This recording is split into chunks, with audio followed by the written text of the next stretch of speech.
शिव गुरु के चरणों में प्रणाम करती हूँ। मैया पार्वती के चरणों में प्रणाम करती हूँ, मेरा प्रणाम स्वीकार हो। साहेब भैया के चरणों में प्रणाम करती हूँ, नीलम दीदी के चरणों में प्रणाम करती हूँ, मेरा प्रणाम स्वीकार हो। सभी देवी देवताओं के चरणों में प्रणाम करती हूँ, धरती माता के चरणों में प्रणाम करती हूँ, मेरा प्रणाम स्वीकार हो। सभी गुरु बहन गुरु भाइयों को प्रणाम करती हूँ, माता पिताओं को चरणों में प्रणाम करती हूँ, मेरा प्रणाम स्वीकार हो। साहेब भैया नीलम दीदी के माध्यम से हमें 3 सूत्र में लाया। पहले में चर्चा करना है, दूसरे में दया मांगना है, तीसरे में 108 बार से प्रणाम करना है। आइए, आप सबका कमलेश भक्ति चैनल पर स्वागत है। मैं आपको एक सुंदर सी कथा सुनाने जा रही हूँ और आप नए हो तो मेरे चैनल को लाइक शेयर कमेंट सब्सक्राइब कीजिए। क्यों कि अगर आप सब्सक्राइब कर दोगे लाइक कर दोगे तो मैं नई नई कहानियां नई नई चर्चा डालती हूँ, नई नई कथा डालती हूँ तो सबसे पहले आप ही आएंगे। एक गुरु बहन थी तो वो अपने प्रभु को श्रद्धा और भक्ति से मानती थी, परम प्रिय भक्त थी। तो उनके पास कोई भी चीज का कमी नहीं था, कोई चीज का कमी नहीं था और प्रभु को श्रद्धा भक्ति से बड़ा विश्वास के साथ पूजा पाठ करती थी। तो उनके पास कोई भी चीज का कमी नहीं था, प्रभु की कृपा से सब कुछ संपन्न था। तो वहां पर और एक जो भक्त भी थे। तो आप जानते हो कि मंदिर में तो अनेक भक्त आते हैं, अनेक भक्त आते हैं मंदिर में तो प्रभु के दर्शन करने के लिए। तो एक भक्त थे तो वो अचानक से कहने लगे कि आज तो इतनी ठंड पड़ रही है और मेरे प्रभु मेरे भोले बाबा तो इतनी ठंड में और कहाँ पे कैसे हैं, मेरे प्रभु तो इतनी ठंड में कहाँ पे कैसे हैं। हम लोग तो कपड़ा भी पहनते हैं, स्वेटर भी पहनते हैं और रजाई बिस्तर में सोते हैं और मेरे प्रभु तो एक जंगल में रहते हैं, मंदिर में रहते हैं। तो मैं तो अपने प्रभु के लिए और एक बढ़िया सा कम्बल लेके आऊंगा, मेरे प्रभु कहाँ मिलेंगे, मेरे प्रभु कहाँ मिलेंगे। तो यही सोच करके और किसी ने कहा कि प्रभु तो यहाँ पे नहीं है और प्रभु तो आपको काशी में मिलेंगे, आप काशी में जाइए, प्रभु तो काशी में मिलेंगे। तो वो बेचारे गुरु भाई थे, वो अपने नंगे पांव और एक उन्होंने बढ़िया सा कम्बल दिया और प्रभु का 3 सूत्र का पालन करते हुए नमः शिवाय ओम नमः शिवाय ओम नमः शिवाय ओम नमः शिवाय, इसी तरीके से 3 सूत्र का पालन करते करते काशी पहुंच गए।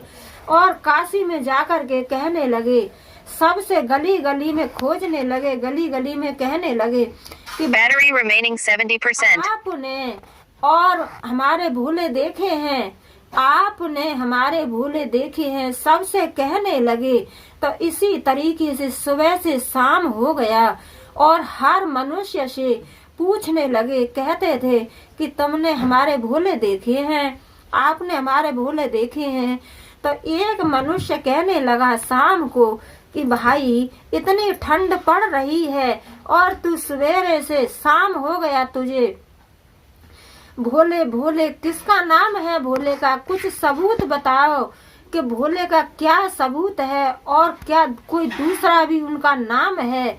तो वो कहने लगा कि मैं गुरु भाई कहने लगे कि उनके एक माथे पर तीसरी आंख है और एक हाथ में डमरू है, एक हाथ में त्रिशूल है और उनका महादेव नाम है, जी नाम है और त्रिलोकी नाम है, कैलाशपति नाम है।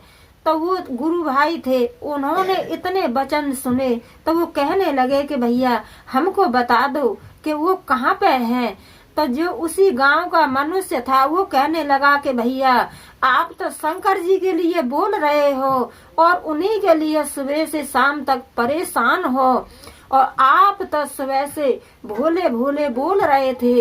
तो इस गांव में तो कोई भोले नाम का मनुष्य है नहीं और आप तो शंकर जी के बारे में बोल रहे हो, उन्हीं के बारे में बता रहे हो कि उनके माथे पे और एक तीसरी आंख है, एक हाथ में डमरू है, एक हाथ में त्रिशूल है और वो तो मंदिर में रहते हैं।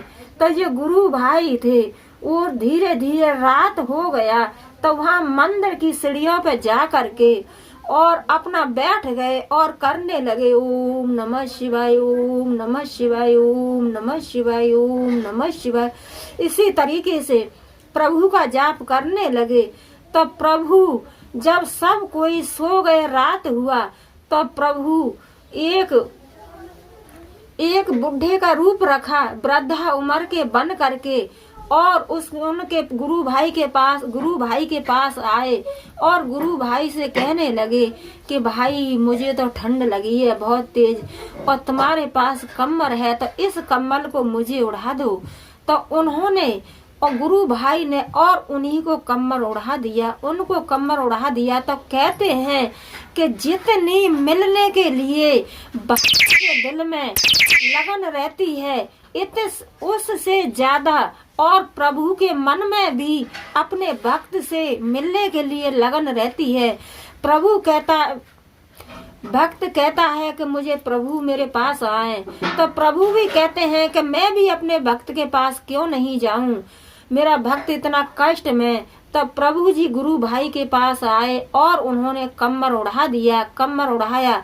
तब प्रभु एकदम से अपने रूप में आए और अपने शिष्य को प्रभु ने गले से लगा लिया और कहने लगे प्रभु कि मेरे शिष्य, आप इतना कष्ट क्यों सह रहे हो? मैं तो हर जगह हूँ, जहाँ मुझे पुकारोगे वही मैं अपने भक्त के पास हरदम रहता हूँ, अपने भक्त के साथ हरदम रहता हूँ।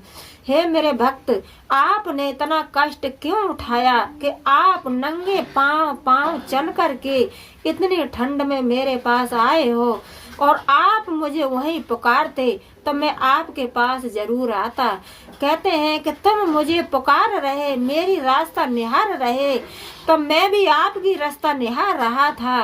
तो यही कहते हैं कि भैया जो श्रद्धा और भक्ति से पूजा पाठ करते हैं और दिल से प्रभु को चाहते हैं, तो प्रभु कभी भी अपने भक्त को निराश नहीं करते हैं, न अकेले रहते हैं। कभी भी प्रभु भक्त पे कोई भी कष्ट पड़ता है तो प्रभु सब संकट अपने भक्त के ऊपर से ऊपर हाथों में उठा लेते हैं, सब कष्टों की कटिंग कर देते हैं।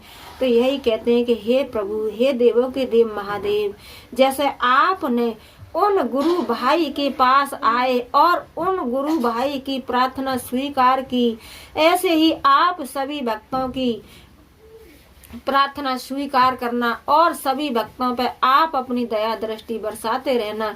हे देवों के देव महादेव, आप तो सर्वश्रेष्ठ देवता हो। हे प्रभु, बोलो मैया पार्वती की जय, बोलो शंकर भगवान की जय, बोलो सच्चे दरबार की जय। हर हर महादेव।